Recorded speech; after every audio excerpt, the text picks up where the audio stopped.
introduce other members of his crew on the Monterey.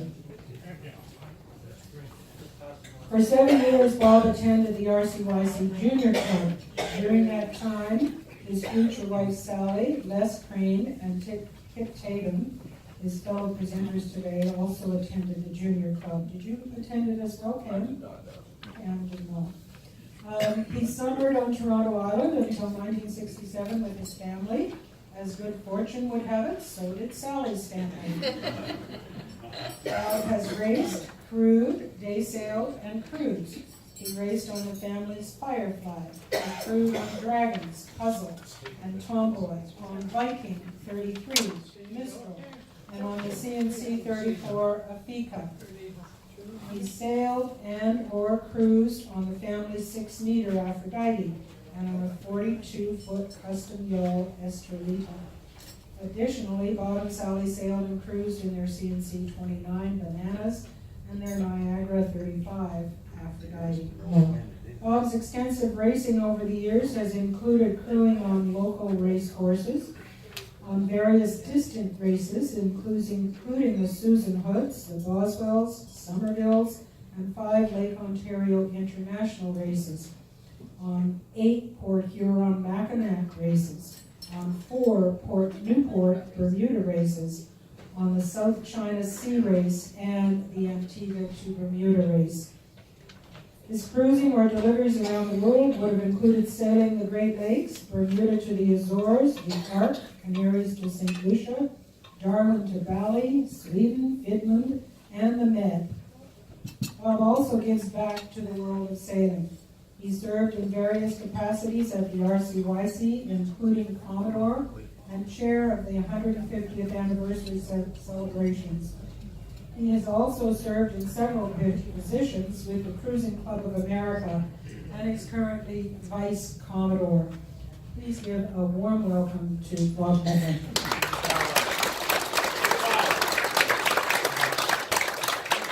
Thank you, Diane. This is overwhelming. It's great to see all the fellow Shellback, and welcome to a number of Commodores that are here, past Commodores. It's wonderful to see you both from here and Bermuda. It's really a treat. And is that okay? For those of you who are coming out to Shellback for the first time, this must be a unique experience. Bear with me on the technology. We'll get to it.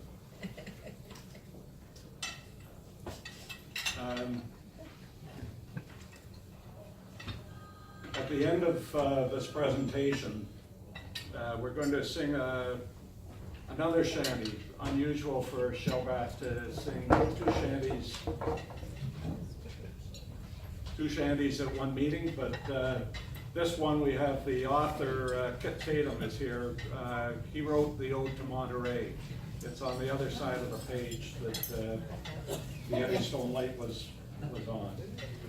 I'm particularly pleased to be here, and it's thanks to Aaron Fenton, who unfortunately is, well, it's fortunate for him. He's sailing in the BVI right now. But it's terrific to see a lot of former crewmates here as well. I'm really pleased about that.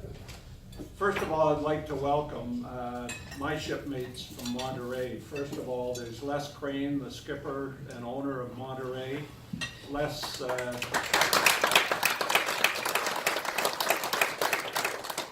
is an RCYC Junior Club graduate and a past Commodore of the Royal Bermuda Yacht Club and a CCA member as well. Secondly, Kit Tatum. Kit hails from New York and was on board Monterey with us. Kit also is an RCYC Junior Club graduate. Who isn't? Who isn't? Well, but Cam McCrae is not. Cam, if you'd stand up. Cam is from Oakville, a sailor on Monterey. He brought the boat across with Les from the Canaries in 2016. So Cam is a son of a RCYC Junior Club graduate, Jock McRae, who is also on board. Those of you from Oakville may recognize the McRae name. They have the elegant schooner Anitra at the Oakville Club. So there'll be more about these fellows later on. And also on board with us was James Watlington from Bermuda. James is no stranger to Monterey and has sailed extensively on other boats, reaching, I think, as far north as Greenland. So he's had a lot of saltwater experience as well. And lastly, Cam's father, Jock McRae, grew up on boats, sailing extensively with Les and cruising the family schooner Anitra on Lake Ontario. So gentlemen, if you could sit down and we'll get into this more. And these are the fellows I had the privilege to be on board with during the Antigua Bermuda race in 2017 on board Monterey. Today I'm going to be sharing some of the background and the fun that we had on Monterey over the years, events leading up to that fateful day, Wednesday, May 17th, 2017, the lessons we learned as a result of that, and as I said, following that, we're going to be singing the Ode to Monterey, which Kit penned late one night after he claims he was overserved at the University Club in New York. So bear with me. The technology may be a little challenging for me, but we'll work our way through it.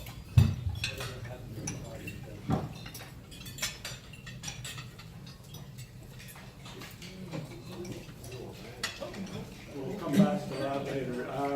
Monterey is a pilot house, FAR 56. She was built in Sweden in the year 2000. Classification as a Class A yacht, and these yachts are constructed to be self-sufficient in hostile seas.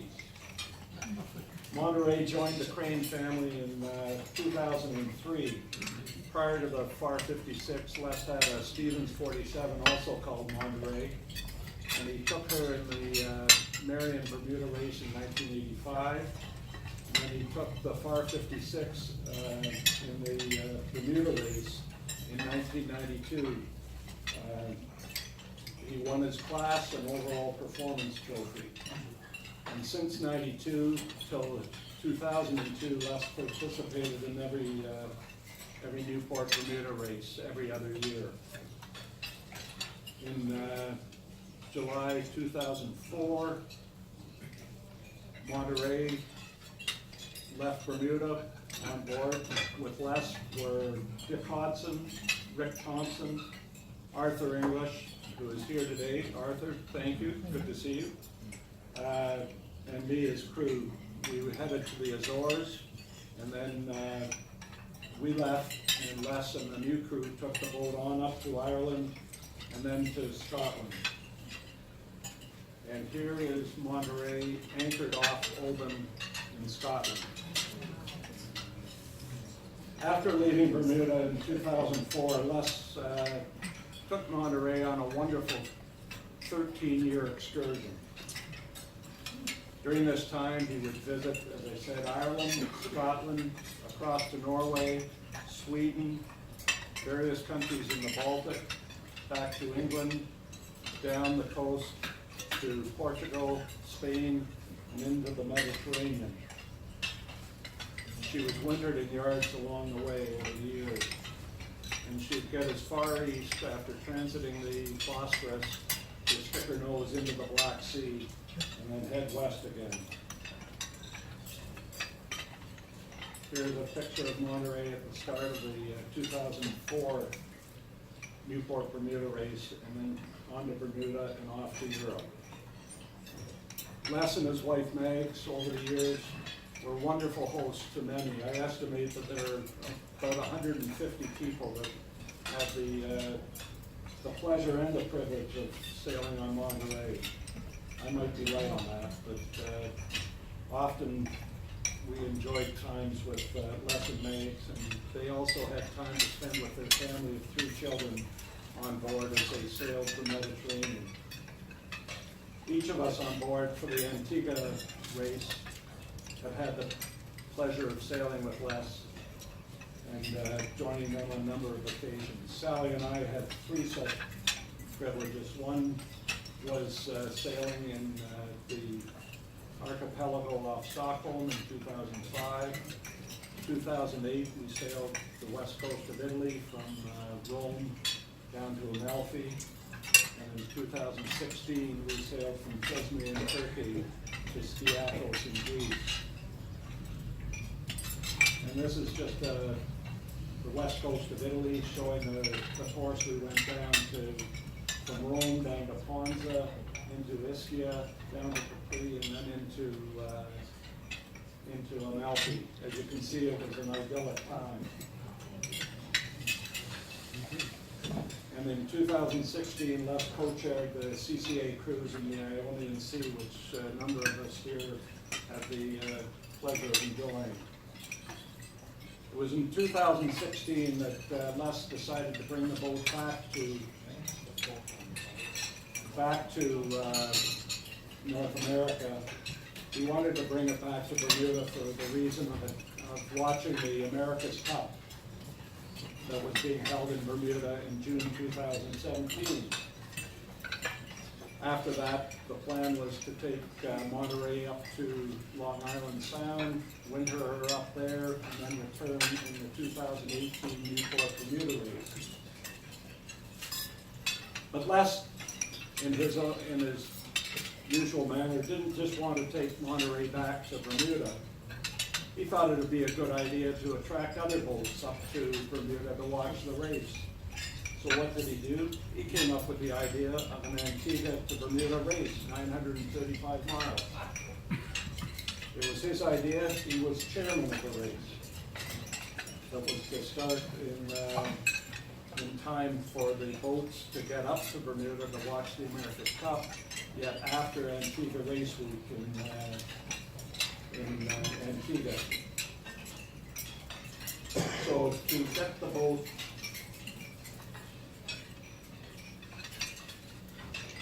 here's a picture.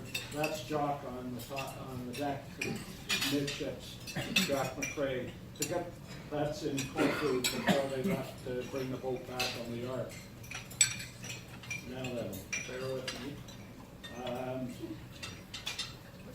To get the boat from St. Lucia, where they finished the Ark, up to Antigua, Les had a crew of four friends join him.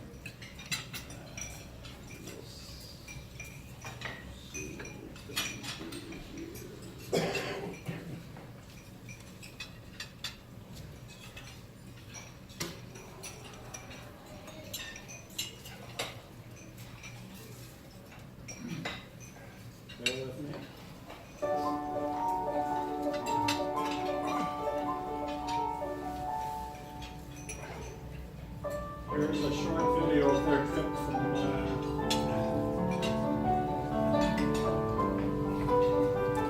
St. Lucia up to Antigua to give you an idea of the fun that was had on Monterey.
the tender.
home.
Sophia? Where'd she go? Anyways.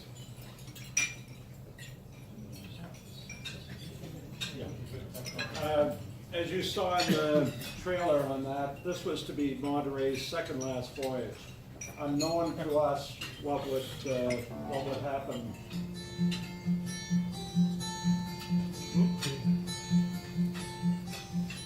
What would happen during the race. Sophia, I hit the wrong button. As you could see from the video, there was good times had on board Monterey and ashore.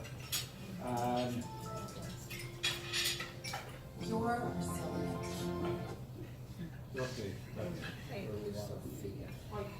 Yep.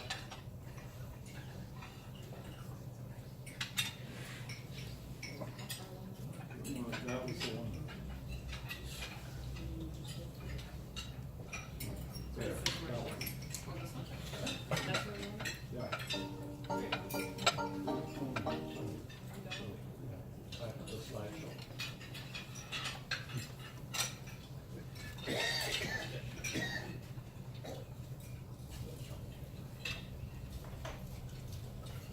Okay, sorry about that, my fat fingers, but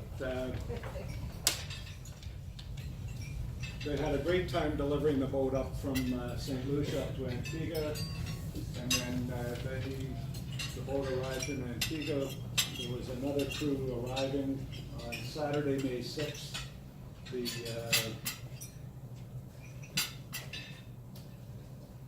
The racing crew, so to speak, you've met four of us, showed up in Antigua to get the boat ready for the start of the race on Friday, May the 12th.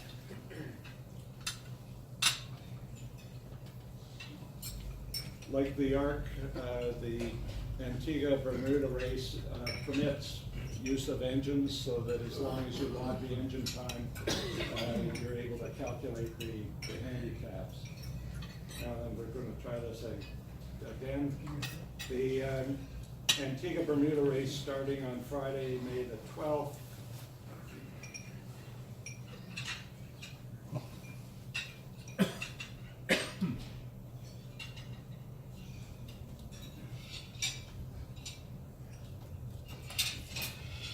This is a shorter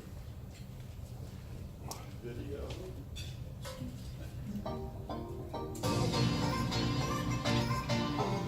This is the start of the race.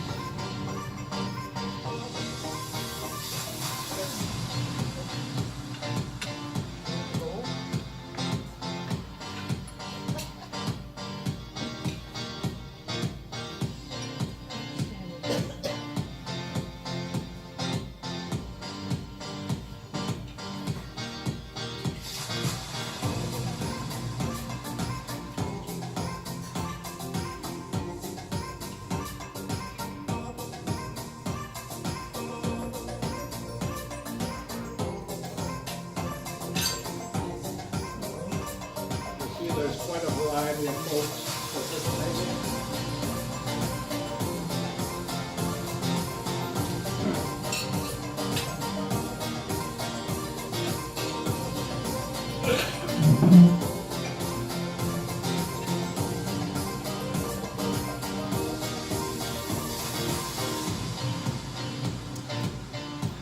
Some spectators.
There's Monterey.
And so that was the.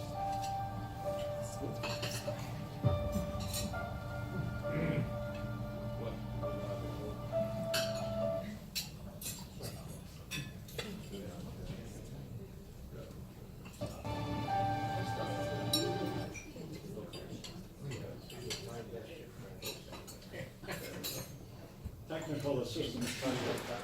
Thank you. So that video was the start of the Antigua Bermuda race. The week prior to that, we were busy enjoying the island of Antigua, getting the boat ready and the pre-race activities. As you saw, okay, on the crew, I've introduced them. Skipper Les Crane from Bermuda,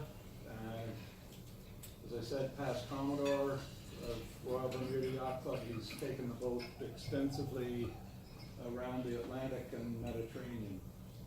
On watch with Les was James Wadlington from Bermuda. Second watch, Kit Tatum from New York. Cam McRae from Oakville. Third watch, Jock McRae and myself. In the race we have Monterey at the start of the race. That's is taken just at the start, and then we also had Spirit of Bermuda, and in keeping with Broad Reach, Spirit of Bermuda is a training vessel that was started in Bermuda in what year would have been less? 2006. 2006. Right. And the schooner was built for that program. We saw her later on in the race, more of that later. Also was the Togo 12.5 Hermes, which is Morgan Watson's boat, and there were some RCYC people on board that as well. Chris Jones being one of them. 54. 54? Thank you. No. 54. And then the overall winner of the race was Warrior, won by Steve Murray from New Orleans. Warrior plays a role in the education and outreach for veterans in the U.S.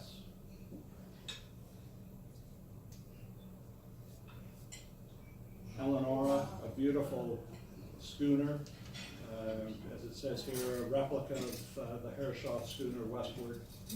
She was built in the year 2000. Yes, you too can say that. And then a boat that became very dear to us was Esprit de Corps, owned by a group called Esprit de Corps, but the primary person in that is Gilles Barbeau from Montreal. So those are just some of the boats that were in the race.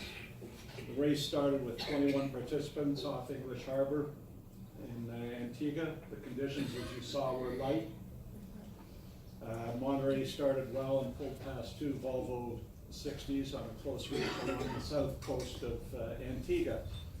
Over the next 4 days, we settled into our watches of 4 hours each, 8 to 12, 12 to 4, and 4 to 8. We made good sailing time and in light to moderate winds to cover the 900 some odd miles, with the occasional assistance from an iron jenny when the winds got too light. By Tuesday evening, about 6 o'clock, we had covered about 650 miles with another 270 miles to go to Bermuda.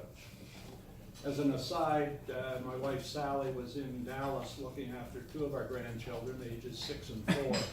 And each morning they would follow Monterey on the Antigua Race website, watching our progress as we went along. From Friday until Wednesday morning, we had an uneventful passage. We enjoyed our time on board, watches ran smoothly, light winds, and we motored occasionally. In an article in the Voyages, this is an annual magazine put out by the Cruising Club of America. In an article in that magazine,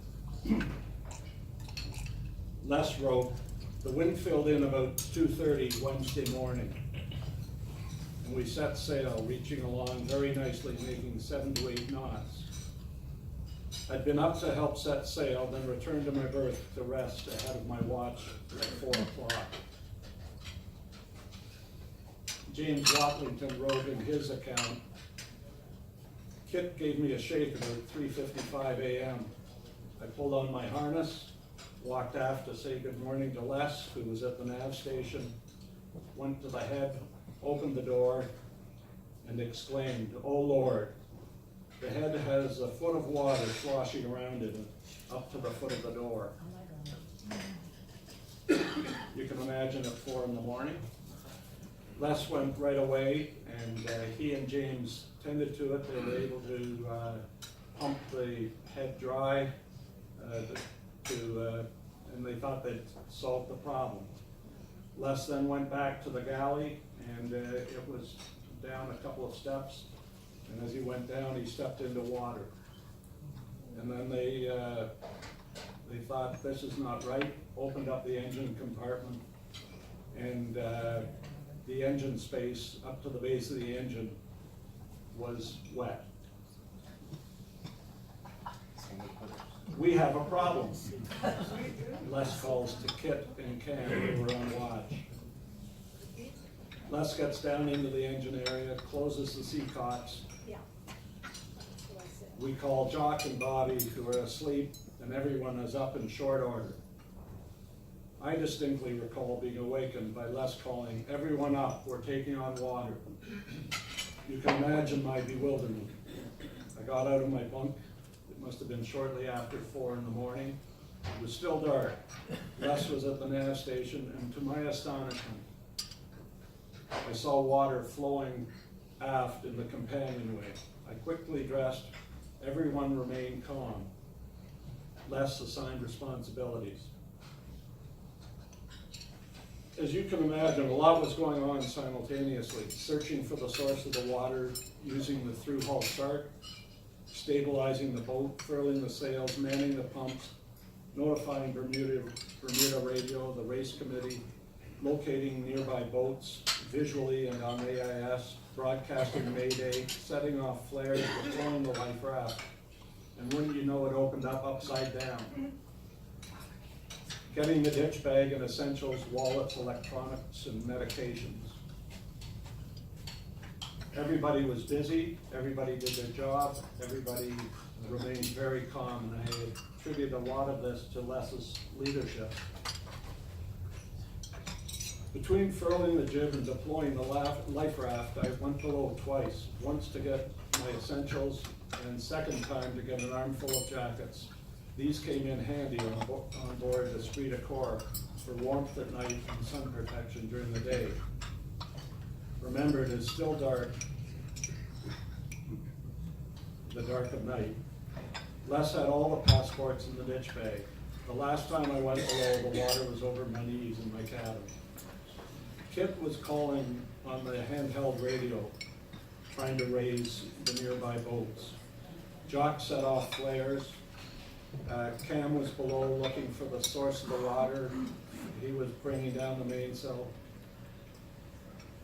We found out if you want handheld flares, it's best to have gloves on board. They protect your hands. We watched the green light, running light. We knew EBC or Esprit de Corps was off to leeward of us.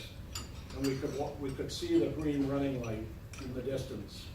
The green light kept heading north, and then finally, the red light came into view. Esprit de Corps was on her way to pick us up. She came by and stood off a safe distance. We all got in the life raft and cast off from Monterey.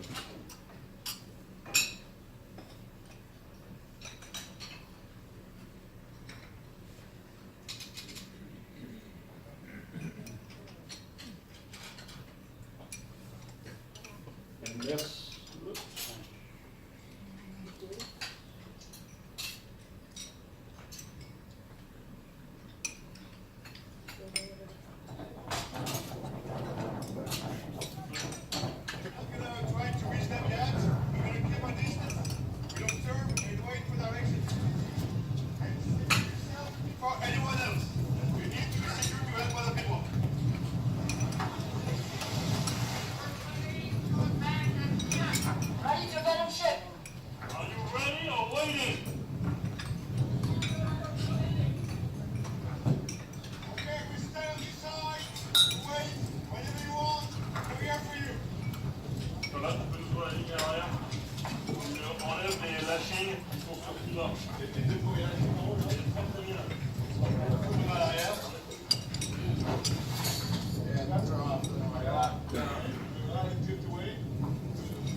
Okay, they're free. Okay, we're coming to you. Nice and smooth. Just get away to me that you're getting away from your boat for safety.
It's great to see you. So, what happened, guys? You see something? We don't know. We don't know what happened. It's still not last. Wow. It's so cool. You can't see where the water's coming in. Who would have thought it? Jesus Christ. I was up at 4 and I went into the head. It was already awash. And it's now 5:20, 5:25.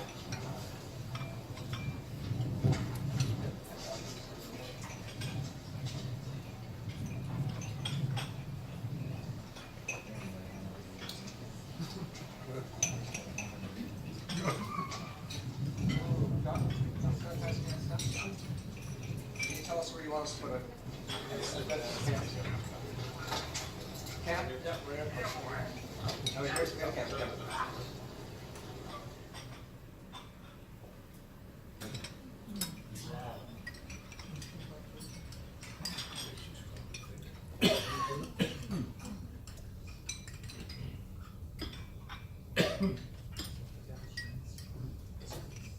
So that's what happened between 4 and 5 o'clock on Wednesday, May 17th. I'm sure each of us on board has a different perspective. I know I was part of the team that launched the life. the microphone, please? I'm sorry. How's this? Okay? That's what happened on Wednesday, May 17th, between 4 and 5 in the morning. Each of us has a different perspective of what happened. We were focused. As I said, we stayed calm. My part of what I did was help to launch the life raft. As I said, it opened up, it inflated. We threw the, having tied the painter onto the boat, first of all, throw the valise overboard, it inflates automatically. It inflated upside down. The weather could not have been better. It was light winds, a rolling sea of about 3-4 feet, and the life raft streams out behind us to the length of the painter. To pull that in, I have never exerted so much energy ever that I can recall. Everybody else did their respective jobs just wonderfully, so that we were never really worried. I must say, when I first woke up and saw the water, I said to James, not knowing who was nearby, what boats were nearby, I said, I'm not really sure how this is going to play out. But fortunately, with the crew on board, everything worked out just fine. The weather couldn't have been better. I remember sitting on the counter before we abandoned ship. My mouth was so dry, I couldn't talk, and you saw me consuming lots of Gatorade down below on this Frida Corp. So it was, as I say, I'm sure each of the 6 of us has a different perspective of what went on, and Les was a great conductor, orchestrating the whole process, alerting people in Bermuda as to what had happened.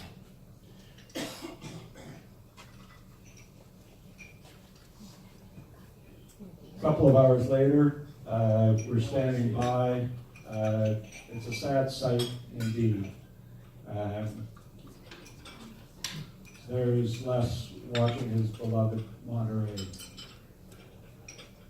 We're on board EDC.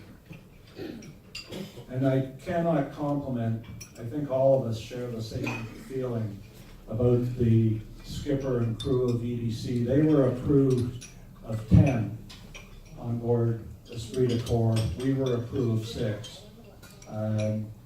They could not have been more welcoming. They integrated us into their watch system. They appointed Les as a watch captain, and they shared what they had. So,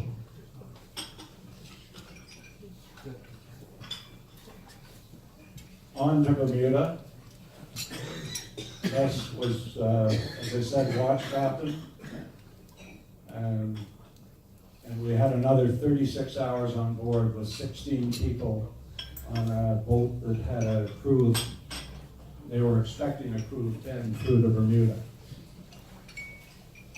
So off we went for the next 36 hours. And don't forget, Les is chairman of the race. So we get to about 10 miles south of Bermuda, and who comes out to greet us but Tom Clark. Some of you may know Tom as the son of Robin and Nikki Clark here at the RCYC. So he picked up the crew of Monterey off Esprit de Corps and into St. George we went. He was reprimanded, saying, "What are you doing going out picking up people off the boats without clearing customs?" So that caused a bit of a disruption. But we get ashore. Here we are. We have what we got off the boat with, and that was it. Bless Les and Megs waiting for us when we got to Les's place in Bermuda. A change of clothes. It was quite remarkable. Kit and Cam and Jock and I went to Les's place. James went home. Les went to the yacht club to give a press conference on the status of the race. So here we are in Bermuda. The next day, Les and Megs host a barbecue for the crew of Esprit de Corps to say thank you. So thank you for the lift. It was really a remarkable sight, and it was quite a reunion that night in Bermuda. The next night was prize giving for the race. So it was really quite something. Now then, lessons learned from all of this. Plan for emergencies. You cannot anticipate when emergencies are going to happen. They do happen, and you don't know what sort of emergency. So you've got to plan for all eventualities. Preparation of equipment and knowledge. You've got to make sure that the crew is aware of the plan and that they know how to use the equipment and work together. So that's where the preparation comes into play. Practice. Everybody, I think, going offshore probably practices man overboard. Seldom do you practice flooding or abandoning ship.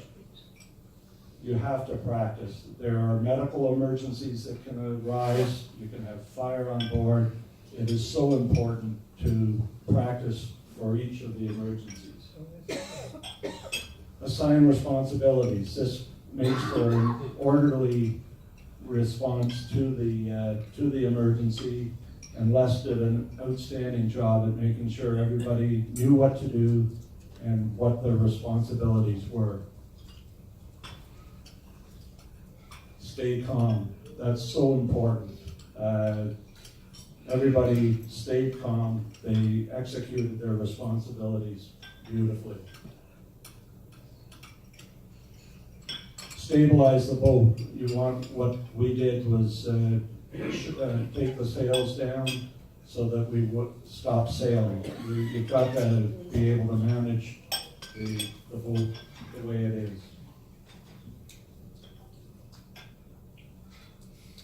Flood investigation. Les had a laminated chart showing where all the seacocks were And Cam and Jock went about inspecting all of the seacots to make sure that that was not the source of the flooding. Pumps.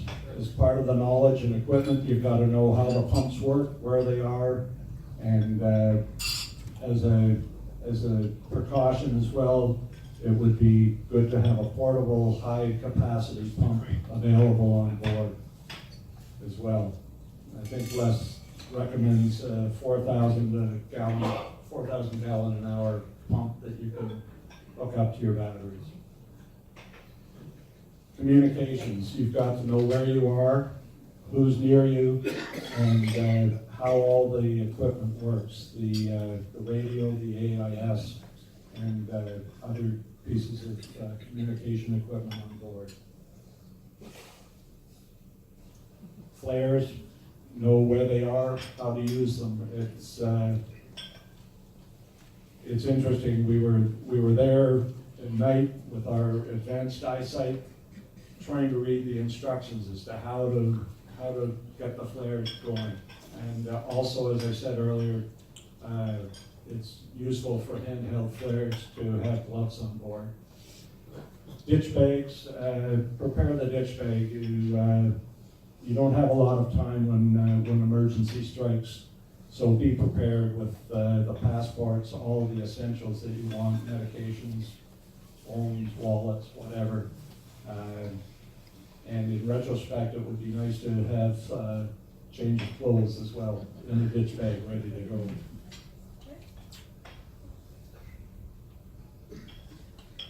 Life raft. Launch it, keep it close to the boat so that you don't have to struggle.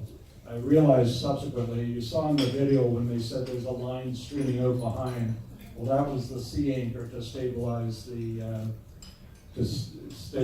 life raft, so that pulling it into the boat, you had to pull against one had to pull against the sea anchor as well.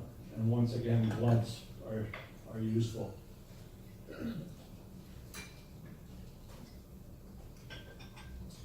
After the events of that morning in Dallas, the 4-year-old and 6-year-old got up, raced to the computer, and observed that Monterey was going the wrong way. And they said to Sally, "You have to call Papa to make sure he knows where they're going." Well, little did they know, by that time the events had passed, and Sally was able to get in touch with Megs and find out what happened and find out that everybody was safe. That's one of the lessons learned also, is to make sure crew safety comes first, and that's what happened on board Monterey that day. Esprit de Corps finished the race, sailed back, and ended up in Lake Ontario in July of that year to compete in the Lake Ontario 300. And they had a sister ship, another Volvo 60, Esprit de Corps 3, that came and stayed at the RCYC as a result of this incident. And they stayed for a month, took our juniors out sailing, and took some of our members out sailing as well. During the time that they were here, we had a bit of a reunion of the two crews over at the RCYC, and it was a good time. I must say, they've become close friends as a result of this. We all have. It's quite an emotional event, and I take my hat off to my fellow crew members on Monterey for making sure we came through it as best we could, and especially to Les. So we had the reunion. You saw Karen in the video. She's a personal trainer from Oakville. And then you've got Gilles Barbeau, who is the skipper, owner of the Esprit de Corps boats, and his first mate, Max Grimard. They are both from Montreal, and they have an active program with their Esprit de Corps boats. And their first Esprit de Corps is now at the RCYC, I believe for a couple of years, to serve as the Corps for offshore training.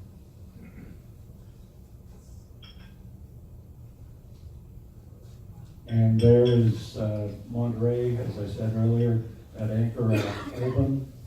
And now we get a chance to sing the ode to Monterey. And I would ask Kit Tatum, who was the author of these words, to join Rodney. And I hope you'll join us all in singing the ode to Monterey. It's on the flip side of your pages, and the tune is, I believe you all know the tune. We sang this a lot at RCYC Junior Club. You might recognize it. They built the ship Titanic to sail the ocean blue. So that is the tune. So how many of you went to the junior club? If you did in the 40s or 50s or 60s, at the closing banquet, you know, we'd always sing this. It's a tragic story, obviously, but it's a rousing too. And as junior clubbers, we weren't as in touch with the tragic side of it as a number of the members that would come out for the closing banquet. And I got up one time to lead the singing, and I did it in a very rousing way. And after the performance, one of the instructors came up and he says, "Peter, what were you thinking about?" And I said, "What do you mean?" He said, "Well, one of the members passed out. They were so upset by the rousing nature of your song." So since that time, I've always sung with reverence, but I think for this occasion, we want to go back to a lusty rendition of it. Robert, Is this from the Men of the Deep? yes. Anyway, Robert Service, we're all Canucks, and he was a great inspiration to me, and that's what internalized here is Robert Service. But I tried to tell a story, and I actually wrote this up overserved, after being overserved at University Club, and Les was kind enough to allow us to print it up and sing it here today. If Anybody would like to join us up here, if you have the sheet, please do. So we'll take the pace a bit slowly, so everyone can kind of get worked in on it, and then we can maybe speed it up a bit towards the end. But anyway. If we start with the chorus, we'll get people into it. Yes. Okay, all right. Good idea. It was sad, almighty sad. It was sad when the Monterey went down to the I'm setting the pace. Keep up with I say let's go slowly so everyone can do it. How are we going to do the reverential version of it? It was sad, So sad, oh, it was sad when the Monterey went down to the bottom of the captain and couldn't do exactly what to do. It was sad when the Monterey went down. Oh, they built the Monterey to sail the ocean wide. The finest ship around, like the storm and tide. The faith and intervene and destroy their fondest stream. It was sad when the Monterey went down. It was sad, mighty sad to man. It was sad when the Monterey went down to the bottom of the captain and crew knew exactly what to do. It was sad when the Monterey went down. Many friends have been on board and sailed to distant shores with a host of memories of adventures on the sea. It hurts to know she's gone, but it's best we move along. It was sad when the Monterey went down. It was sad, so sad, mighty sad.